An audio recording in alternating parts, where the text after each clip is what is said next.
The small starship Discover drifted quietly at the edge of the Sol system. Its metallic hull, barely the size of a human lunchbox, reflected the distant sunlight.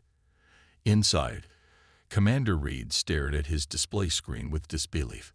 He blinked his 4 eyes several times, making sure he wasn't seeing things wrong. "Run the scans again," he ordered his science officer, Jack. "These readings can't be right." Jack, standing only 8 inches tall like the rest of his crew, moved his tiny fingers across the control panel. "Sir, I've run the scan 5 times now. The readings are consistent. The dominant species on the 3rd planet, they're giants." The bridge fell silent. Reed walked to the main viewport, his steps echoing on the metal floor that would seem microscopically thin to a human. The blue planet hung in space before them, beautiful and terrifying all at once. "How big?" Reed's voice was barely a whisper. "The average specimen appears to be around 60 times our height," Jack replied, his voice trembling slightly. "They're building structures that reach into their skies. Their smallest vehicles are bigger than our largest spacecraft." Reed felt a shiver run down his spine. In all his years exploring the galaxy for the Alliance, he had never encountered anything like this. Most intelligent species they discovered were within a few inches of each other in height. The tallest known species in the Alliance barely reached 12 inches. "Show me their cities," Reed commanded. The main screen lit up with images that made several crew members gasp. Enormous structures of steel and glass rose from the ground like mountain ranges. Massive vehicles moved along wide roads, each one capable of crushing their entire ship. The giants themselves walked among these structures, their feet creating vibrations that their sensors could detect even from orbit. "They're not just big," observed Jack, excitement creeping into his voice despite his fear. "Look at their technology level. They're advanced enough for basic space travel, global communications, and they appear to be on the verge of achieving faster-than-light travel." Reed watched as one of the giants bent down to help a small animal, what the humans would call a cat, though to Reed's crew it looked like a fearsome beast. The gentle way the giant handled the creature caught his attention. "They're careful," Reed noted, stroking his chin thoughtfully. "Despite their size, they show precision in their movements. Look how they've built their world. Everything is organized, planned." The science officer brought up more images. Giants tending to tiny plants in gardens, creating intricate art, performing delicate surgery. Each image showed that despite their enormous size, these beings were capable of incredible precision and care. Reed made his decision. "Send a message to Alliance Command. Mark it urgent. Message begins. Have discovered inhabited world in Sector 7. Dominant species shows high intelligence and advanced technology. Critical note. Species size approximately 60 times Alliance standard. Requesting immediate diplomatic guidance.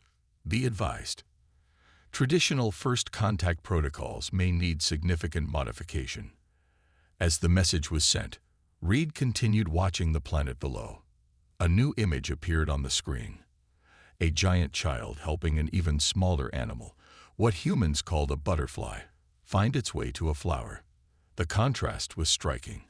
A being that could accidentally crush them all, showing such gentleness to something so small. "Sir," Jack called out, "Alliance Command acknowledges receipt. They're requesting we maintain orbit and continue observations. No contact until further instructions arrive." Reed nodded, his eyes still fixed on the screen. "Maintain position and continue monitoring. I want to learn everything we can about these giants. Something tells me this discovery is going to change everything we thought we knew about galactic civilization." The Discover continued its silent watch, its tiny crew documenting every detail about the colossal beings going about their daily lives below, unaware that they were being observed by visitors who saw them as living mountains. The future of galactic relations hung in the balance, all because of one simple fact: humans were giants. 2 months had passed since the first discovery. The Nevada desert stretched out under the morning sun. and in its heart stood humanity's newest and strangest building, the dual-scale embassy. One half rose high into the sky like any other human structure, while the other half looked like an elaborate dollhouse to human eyes. Dr. Anna Wilson stood at the entrance, her heart beating faster than usual. As Earth's chosen representative, she had spent weeks preparing for this moment. She watched through special glasses as Ambassador Tom's ship, no bigger than a shoebox, landed on the small landing pad. "Remember," spoke General Moore through her earpiece, "no sudden movements. Their entire delegation could fit in your pocket." The tiny ship's door opened, and Anna held her breath. Through her enhanced viewing glasses, she could see Ambassador Tom emerge. He stood proudly at 8 inches tall, wearing what must have been his finest diplomatic robes, their purple colors shimmering in the sunlight. "Welcome to Earth, Ambassador." Anna spoke softly into a special microphone that adjusted her voice to a comfortable level for their visitors. She had practiced this greeting hundreds of times, making sure to control every aspect of her movement and voice. Tom looked up at her, his 4 eyes widening slightly despite his diplomatic training. "Thank you for this welcome, Dr. Wilson," he replied, his voice carried to her through special speakers. "I must admit, even with all our preparation, your scale is impressive." They moved to the conference room, specially designed with 2 levels.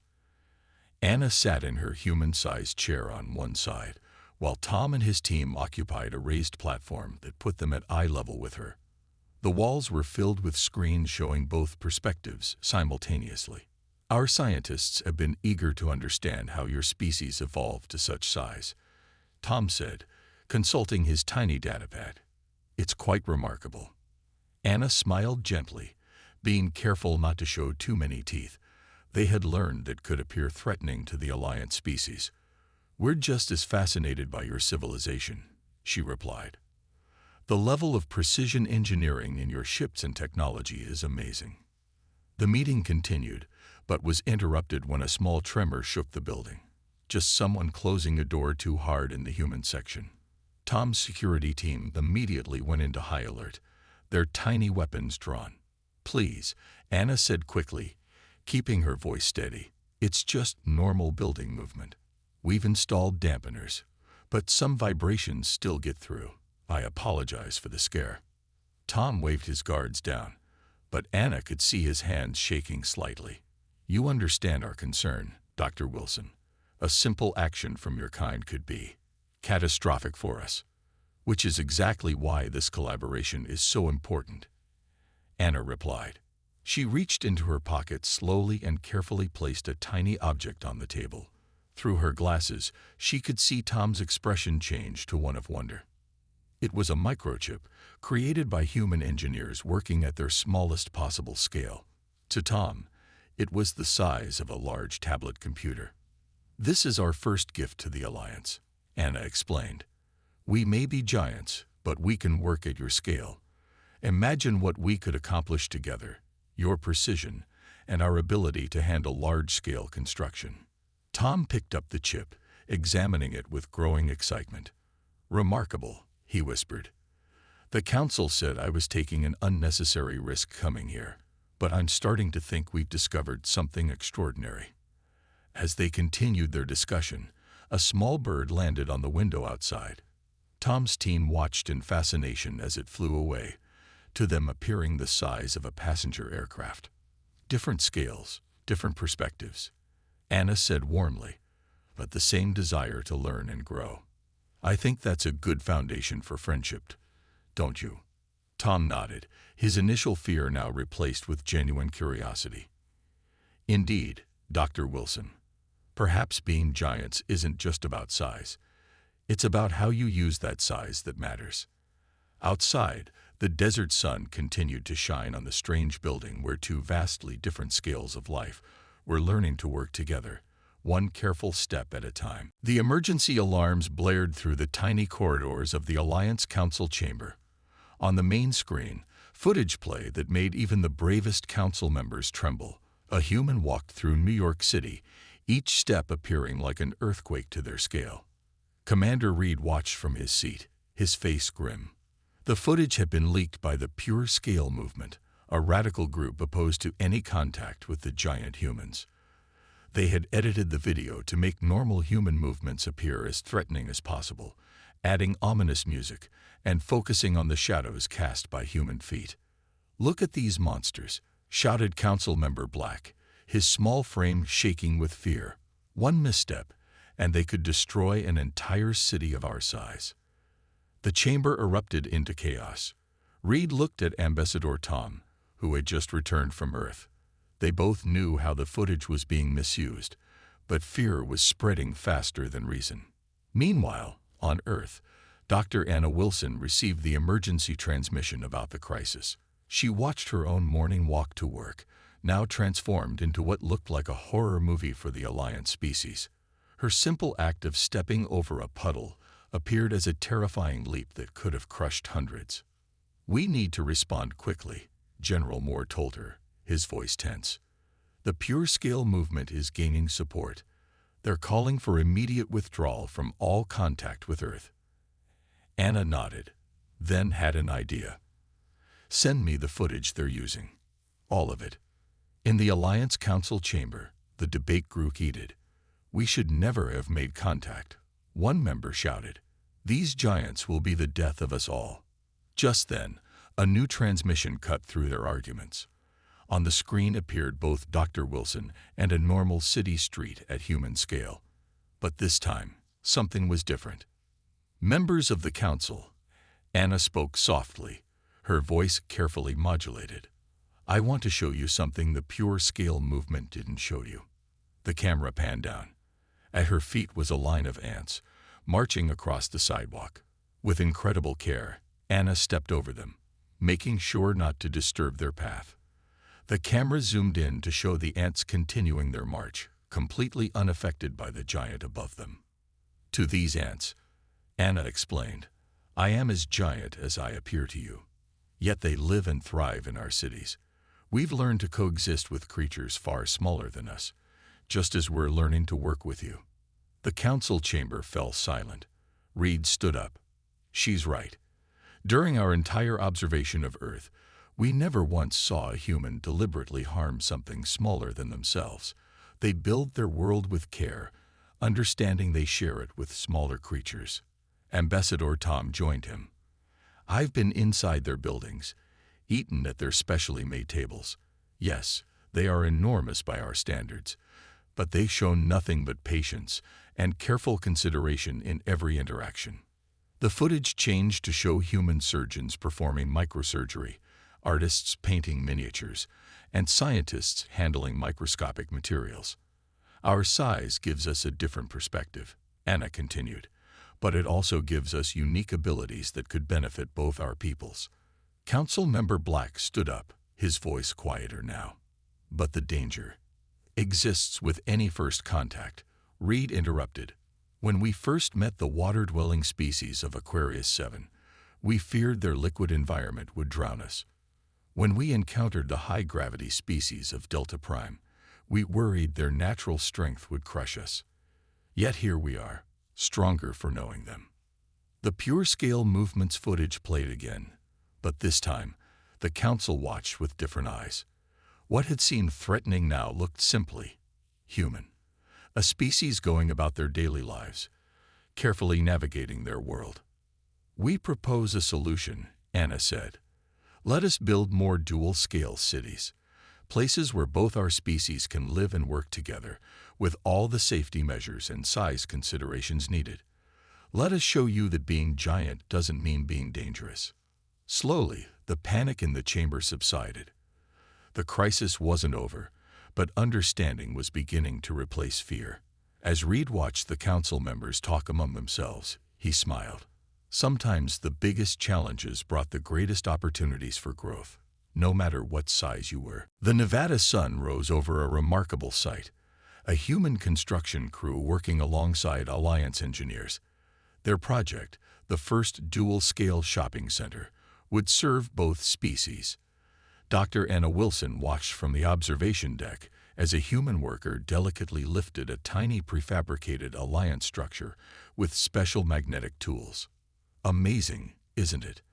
Ambassador Tom stood on his raised platform beside her. "A month ago, my people were ready to end all contact. Now look at us." Below them, the human worker placed the Alliance structure perfectly into position, guided by tiny laser markers. The Alliance engineers swarmed over their section like busy ants, connecting power systems and checking measurements. "It's all about perspective," Anna replied, watching through her enhancement classes as an Alliance engineer waved a thank you to the human worker. "We're learning that size differences can be strengths." The breakthrough had come in an unexpected way. During the crisis, an Alliance medical team had discovered something fascinating: human surgical techniques. What was microsurgery for humans was normal-scale operation for Alliance doctors. This led to an explosion of medical knowledge sharing between the species. "Did you see the latest report?" Tom asked, checking his tiny datapad. "The combined medical conference was a huge success. Your microsurgeons teaching our doctors, our precision tools being adapted for your hospitals." Anna nodded, remembering the excitement when they first realized the potential. "And it's not just medicine. Your miniature technology combined with our large-scale manufacturing, we're solving problems neither of us could handle alone." They walked, or in Tom's case, rode on his hovering platform, to the new testing area. Here, human engineers were learning to use Alliance-designed tools, their giant hands guided by special haptic gloves that allowed them to feel objects at the Alliance scale. A human technician named Mike was practicing. On the screen before him, they could see what he saw through his microscope lens: tiny Alliance-scale circuit boards. Using the haptic gloves, he carefully moved components that would be nearly invisible to his naked eye. "Your people have such steady hands," Tom remarked, watching Mike work. "When we first saw humans, we thought they'd be clumsy giants. How wrong we were." The next test area showed the opposite scenario. Alliance engineers operated large robotic arms, allowing them to work at human scale. They were helping to build support structures for the shopping center's roof, their natural precision perfect for the detailed work. "It's like a dance," Anna said, watching the two species work together, each bringing their own strengths to the partnership. They passed by the education center, where young humans and Alliance children learned about each other's worlds. The human children sat very still, watching with wonder through their special glasses as Alliance teachers demonstrated their technology. On the other side, Alliance children gasped in amazement as a human teacher gently showed them how to plant trees, the process appearing epic in scale to their tiny eyes. "I remember when we first met," Tom said, "how terrified I was. You looked like living mountains to us." Anna laughed softly. "And to us, you looked so fragile, like we might break you with a wrong move. But look at us now." They reached the center of the new complex where a unique art installation was being built. Human artists and Alliance craftspeople worked together to create a sculpture visible at both scales. From human height, it looked like a delicate pattern of interweaving lines. But through magnification, one could see incredible detail at the Alliance scale, telling the story of their first contact. "The Council meets next week to discuss expanding the Joint Colony Project," Tom said. "After seeing all this, I think they'll approve." Anna smiled, watching as a human construction worker high-fived an Alliance engineer's entire hovering platform. Who would have thought our biggest difference would become our greatest advantage? Outside, the dual-scale city continued to grow, a testament to what could be achieved when fear was replaced with understanding, and differences became strengths rather than barriers. Emergency lights flashed through the Alliance Command Center. Commander Reed stared at the tactical display, his 4 eyes wide with horror. 3 more frontier colonies had gone dark in the past hour. The enemy ships, belonging to the mysterious swarm, kept appearing out of nowhere, their weapons tearing through Alliance defenses like paper. "Status report," Reed commanded, his voice steady despite his fear. "Bad news, sir," his tactical officer replied. "Colony 7 is gone. The swarm's ships, they're bigger than anything we've ever built. Our weapons barely scratched them. Reed looked at the size comparison on his screen. The swarm vessels were massive by Alliance standards, each one nearly the size of a human car. The Alliance's largest battleships, designed for a species that averaged 8 inches in height, were simply too small to mount weapons powerful enough to fight back. In the human section of the Joint Embassy, Dr. Anna Wilson received the emergency transmission. The Alliance's desperate calls for help echoed through the room as she watched the footage of the attacks. Beside her, General Moore studied the tactical data with growing concern. "Their ships are getting torn apart out there," Moore said, shaking his head. "But look at the size of those swarm vessels. They're just right for us." Anna straightened up. "Get me Ambassador Tom immediately." Minutes later, Tom's frightened face appeared on the screen. Behind him, Alliance officers rushed back and forth in panic. "Dr. Wilson, the swarm. They're unlike anything we faced. Our biggest ships are like toys to them." "But not to us," Anna replied firmly. "Tom, remember what we learned about working together, about how our size differences could be an advantage. I think it's time to prove it." Understanding dawned on Tom's face. "You mean your precision technology and navigation systems," Anna continued, "combined with our size and manufacturing capability. We could build ships that could fight back." The idea spread quickly. Within hours, human engineers were working with Alliance weapons designers. What had been a weakness became a strength. Alliance technology, scaled up to human size, proved devastating against the swarm ships. In an emergency session, the human governments and Alliance Council met. The decision was unanimous. They would face this threat together. At a shipyard in orbit around Earth, the first joint species warship took shape. Named Unity *, it looked like a normal-sized vessel to humans, but incorporated Alliance technology scaled up to match. Inside, human crew members worked alongside Alliance operators, each species handling the tasks best suited to their size. "It's beautiful," Reed said, standing on his command platform on the Unity's bridge. From his position, he could look his human executive officer, Captain James, in the eye. The bridge was a marvel of jewel-scale engineering, with Alliance crew operating the precise targeting systems, while humans handled the main engineering and defensive stations. Swarm ships detected. Called out an Alliance sensor operator. 3 vessels, approaching at high speed. "Ready weapons," James ordered. The human gunners worked in perfect sync with Alliance targeting specialists, their combined skills making the Unity's weapons far more accurate than either species could manage alone. The battle was fierce but quick. The swarm ships, used to bullying the smaller Alliance vessels, found themselves facing weapons that matched their size, but operated with Alliance precision. Within minutes, all 3 enemy ships were destroyed or retreating. Back at Alliance Command, the news of the victory spread quickly. What had seemed like certain defeat was turning into hope. More joint ships were already under construction, each one combining the best aspects of both species. "We've been so worried about our size difference," Tom said, watching the construction through a viewport. "We never imagined it would save us all." Anna smiled down at her small friend.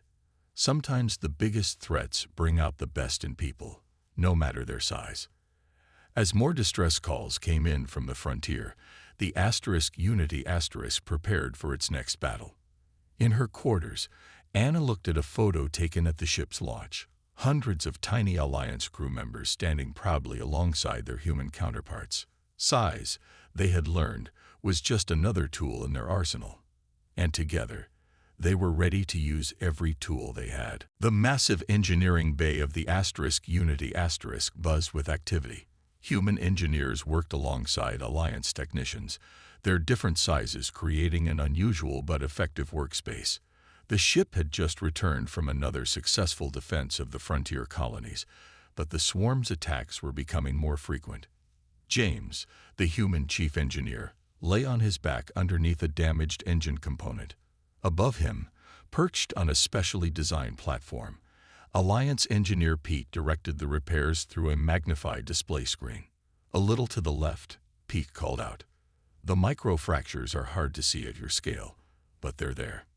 James adjusted his position, using the special haptic gloves that let him feel things at Alliance scale. "Got it. These combined tools are amazing. I can actually feel the damage now."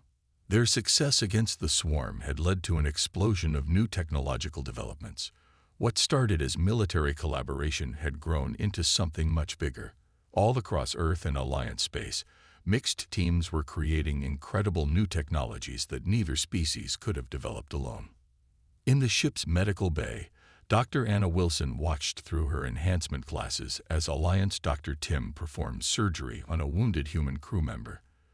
The precision of Alliance-scale surgical tools, operated by someone who naturally worked at that tiny scale, made previously difficult operations almost routine. "The patient's vitals are stable," Tim reported, his small voice coming through the medical bay's communication system. "These new combined medical techniques are revolutionary." Ambassador Tom entered the medical bay on his hovering platform, carrying exciting news. "The latest reports from the Joint Research Facility are in," he announced. "The teams have cracked it. They found a way to detect swarm ships before they attack." The breakthrough had come from an unexpected source. Alliance scientists, used to working at microscopic scales by human standards, had discovered subtle space-time distortions that humans couldn't detect. But human computers were powerful enough to process this information at a useful scale. "Show me," Anna requested, following Tom to the science lab. The lab was another marvel of dual-scale engineering. Alliance scientists worked on tiny, incredibly precise instruments while humans operated the larger equipment. On the main screen, a map of space showed previously invisible swarm movement patterns. "See these patterns?"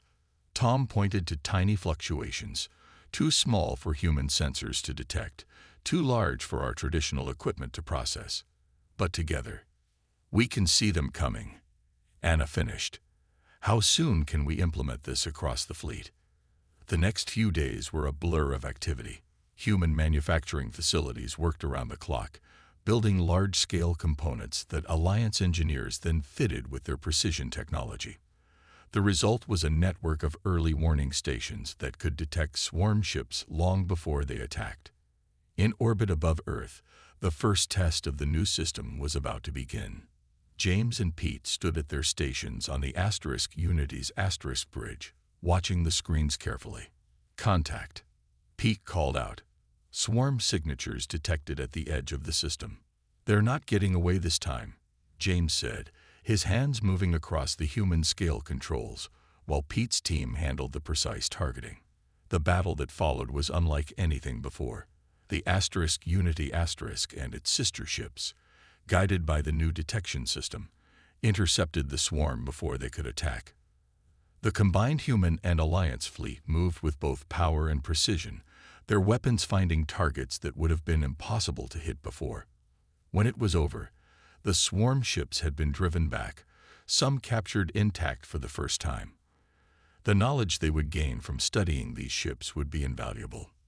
In the Unity's observation lounge, Anna and Tom watched Earth rotate below them.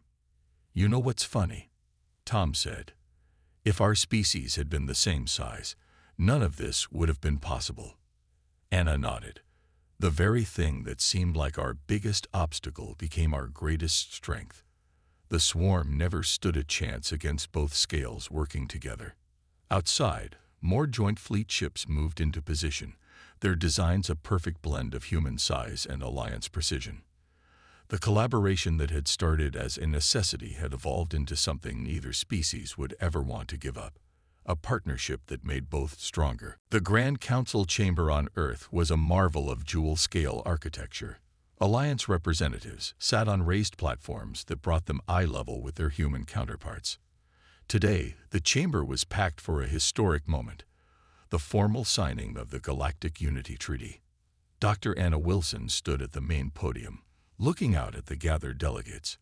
Ambassador Tom stood on his platform beside her, both of them remembering how far they'd come from that first nervous meeting in the Nevada desert.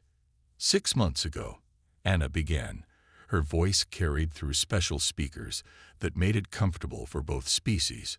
The swarm threatened to destroy everything the Alliance had built. Today, thanks to our combined efforts, they're no longer a threat to anyone. The final battle against the swarm had been decisive. The Joint Fleet, using their revolutionary dual-scale technology, had pushed deep into swarm territory. What they found there surprised everyone. The swarm weren't evil, just desperate. Their own world was dying, and they had turned to raiding out of desperation. Tom stepped forward to continue the speech. Instead of destroying them, we offered the swarm something they never expected: help. Human-scale engineering combined with Alliance precision technology is now helping to restore their homeworld. On the massive screens around the chamber, images showed the transformation. Human-sized terraforming machines, guided by Alliance control systems, were rebuilding the swarm's dying planet. Former enemies were becoming new allies. Commander Reed, now Admiral Reed, watched from his seat with pride. The Unity and its crew had led the way, showing what was possible when different scales worked together. Now, that same spirit of cooperation was spreading across the galaxy. "Look how far we've come," James whispered to Pete, both of them seated in the audience. Their engineering innovations had revolutionized spacecraft design. Now every ship in the combined fleet used dual-scale technology, each species handling what they did best. The chamber grew quiet as the treaty was brought forward. It was a unique document, one version at human scale, another at Alliance scale, both legally binding. Its terms were simple but powerful: full integration of the two civilizations while respecting their size differences. With this treaty, Anna continued, we formally establish the United Scales Alliance. No longer will size be seen as a barrier between species. Instead, it will be recognized as an advantage, a way to approach problems from different perspectives. Around the chamber, signs of this new cooperation were everywhere. Human doctors worked with Alliance medical specialists, combining their knowledge to cure diseases at both scales. Engineers from both species collaborated on new technologies that neither could have created alone. The first signatures were placed on the treaty. Anna's signature looked massive next to Tom's tiny but intricate one, yet they carried equal weight. As each delegate signed, a cheer went up from the gathered crowd. "Remember when we first met?" Tom asked Anna quietly during a break in the signatures. "You seemed as tall as a mountain to me." Anna smiled. "And you seemed as delicate as a snowflake. Now look at us. Size doesn't even seem important anymore." The ceremony concluded with an unprecedented display. Outside the chamber, a newly constructed city spread out. The first of many designed from the ground up for both species. Streets had both human-scale walkways and Alliance-scale paths. Buildings served both sizes, with technology making interaction smooth and natural. In orbit, the combined fleet held position. Each ship was a testament to their cooperation. Human-scale power and Alliance-scale precision working in perfect harmony. The swarm ships, once enemies, now flew alongside them as allies. As the sun set on this historic day, Anna and Tom stood at a viewport, watching their new world take shape. "You know what I've learned," Anna said thoughtfully. "Being a giant isn't about size at all. It's about how big you can dream, and how willing you are to work with others to make those dreams come true." Tom nodded, watching as human and Alliance children played together in a special dual-scale park below. "The galaxy's a big place," he replied. "But together, we're just the right size to explore it." Above them, the stars beckoned, no longer a barrier between species, but a frontier they would explore together, giants and small folk, united at last.